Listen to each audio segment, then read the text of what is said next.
ശരി, എന്തായാലും കെ മുരളീധരന്റെ ഒരു നിർണായകമായ പ്രതികരണം പ്രതീക്ഷിക്കുകയാണ്. ഇടുക്കിയിൽ നിന്ന് ബിനീഷ് ആന്റണി ചേരുന്നുണ്ട്. ബിനീഷ്, ഇടുക്കിയിൽ ഡീൻ കുര്യാക്കോസിന് വൻ വിജയം ഉണ്ടായിരിക്കുന്നു. അവിടെ LDFന്റെ ഭാഗത്തു നിന്നും ഈ തോൽവിയിൽ എന്തെങ്കിലും പ്രതികരണം വന്നിട്ടുണ്ടോ? UDFന്റെ ആഹ്ലാദ പ്രകടനങ്ങളൊക്കെ എങ്ങനെ പുരോഗമിക്കുന്നു?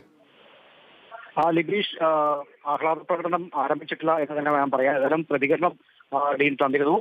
ജോയ്സ് ജോർജ് പ്രതികരിക്കാൻ തയ്യാറായിട്ട് ഏതായാലും ഡീന്റെ ഒരു രണ്ടാം വട്ടവും ഇടുക്കി പാർലമെന്റ് മണ്ഡലത്തിലെത്താൻ എംപിയാകാൻ കഴിഞ്ഞ ജനങ്ങളോട് ഒത്തിരിയേറെ നന്ദി പറയുകയും ചെയ്യുന്നു. അതോടൊപ്പം തന്നെ LDF സർക്കാരിനോട് ജനവികാരമാണ് ഇത്തരത്തിൽ ഈ തെരഞ്ഞെടുപ്പിൽ പ്രകടമായത്. UDFന്റെ പ്രവർത്തകർ ഒറ്റക്കെട്ടായി നിന്നു. 1315 ബൂത്തുകളിൽ പ്രവർത്തിച്ചതിന്റെ പ്രതിഫലമാണ് തനിക്ക് ഇത്രത്തോളം വോട്ടിംഗ് ശതമാനം കൂടാനുള്ള ഒരു കാരണം.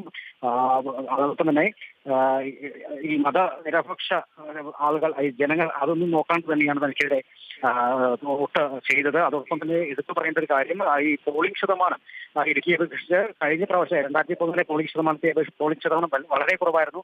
ആ ഒരു പ്രതീക്ഷ LDFിനുണ്ട്. പോളിംഗ് ശതമാനം കുറഞ്ഞാൽ LDFിന് ഒരു വിജയ പ്രതീക്ഷ ഉണ്ടായിരുന്നു. എന്നാൽ അതെല്ലാം മാറി പറഞ്ഞ ഇപ്പോൾ ഡീൻ കുര്യാക്കോസിന്റെ പോളിംഗ് ശതമാനം 1,29,000 വോട്ട് ഇരിക്കുന്നു. ഏതായാലും മാണി ഗ്രൂപ്പിന്റെ ഉള്ള അടക്കമുള്ള ആളുകൾ തനിക്ക് വോട്ട് ചെയ്തെന്നാണ് പറയുന്നത്. അതോടൊപ്പം തന്നെ CPMന്റെ പല മണ്ഡലങ്ങളും തനിക്ക് അവിടെയുള്ള ജനങ്ങളും തനിക്ക് വോട്ട് രേഖപ്പെടുത്തിയിട്ടുണ്ട്. ഏതായാലും ഇനി മണ്ഡലങ്ങൾ മൂവാറ്റുപുഴ മണ്ഡലം, അതോടൊപ്പം തന്നെ കോതമംഗലം, ദേവികുളം, അതുപോലെ തന്നെ ഉടുമ്പൻചോല മണ്ഡലങ്ങളെല്ലാം തന്നെ ഇനിയും തീരേണ്ടതുണ്ട്. ഏതായാലും ഇനിയും കൗണ്ടിംഗ് ഈ DCORSന്റെ ഭൂരിപക്ഷം കൂടുമെന്ന് തന്നെയാണ് നമുക്ക് അറിയാൻ സാധിക്കുന്നത്. ഏതായാലും വലിയൊരു ആഹ്ലാദ പ്രകടനത്തിൽ തന്നെയാണ് ഈ കോൺഗ്രസ് പ്രവർത്തകരുള്ളത്. അല്പസമയത്തിനകം തന്നെ ഈ കൗണ്ടിംഗ് പൂർത്തിയായ ശേഷം ചെറുതോണി ടൗണിലായിരിക്കും ആദ്യം. ബിനീഷ്, എന്തായാലും സുപ്രധാനമായ ഒരു വാർത്ത തലസ്ഥാനത്ത് തന്നെയാണ് വരുന്നത്. ശശി തരൂർ ലീഡ് ഉയർത്തിയിരിക്കുന്നു. ആന്റണി ചേരുന്നുണ്ട്. ആന്റണി, ഇപ്പോഴത്തെ സ്ഥിതി?